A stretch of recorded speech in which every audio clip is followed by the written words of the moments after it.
are live. So exciting. I don't know what I'm doing, but that's okay. I'm sure you don't mind. I'm sure you're used to people not knowing what they're doing on the internet. One of the questions is about storytelling, and this is something that I've actually been working with quite a bit in the last couple of weeks with my clients in practice lab and in private coaching, and also that I've experienced myself. So I'm really excited to answer this question. The question is, where do you start a story? Because a lot of people feel like they have to give a lot of context, and sometimes that's a good thing and sometimes that's a bad thing.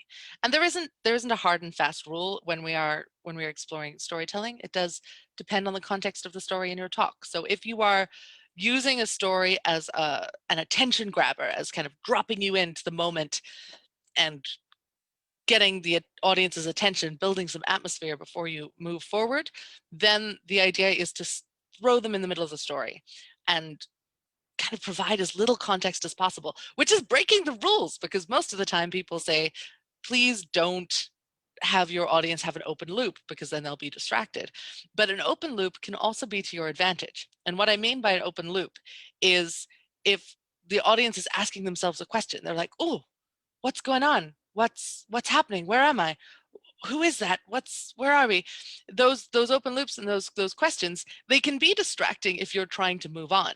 But if you're trying to get their attention, they're fantastic. So you can say something like,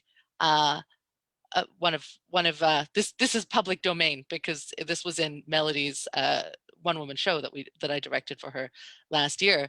One of her stories started with her standing on stage with her eyes closed, and she said, I'm in the dark, I'm on the driveway, my feet are bare, and I can feel the tarmac under my feet, and I can see the dark shapes of the trees all around me.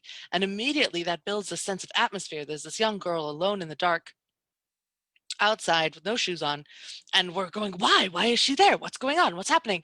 And all these questions come up as the person who's listening to the story, and that it kind of slams us into the moment of what's going on in the story. So that can be an extremely useful tool to really throw you in halfway.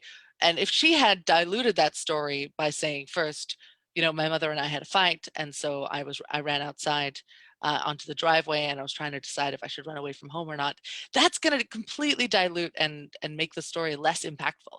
But if we want to really grab the audience's attention, we just start in the moment, and typically we run through the senses.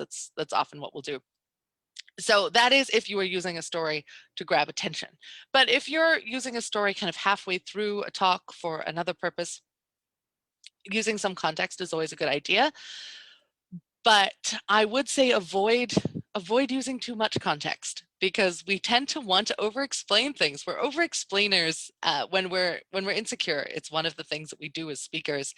When I don't feel safe, when I don't feel understood, when I feel a little bit insecure about my authority or um, my expertise, and I feel like maybe people don't want to be listening to me, that's when I over-explain.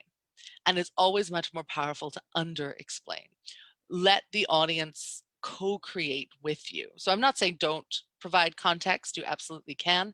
It depends on where it happens in your talk. But if you are using a story as an attention-grabbing device, which we often do, then it's better not to provide context, even though it is kind of breaking the rules. I think it's really fun. It's a really fun device. And I invite you to join us for the next open house.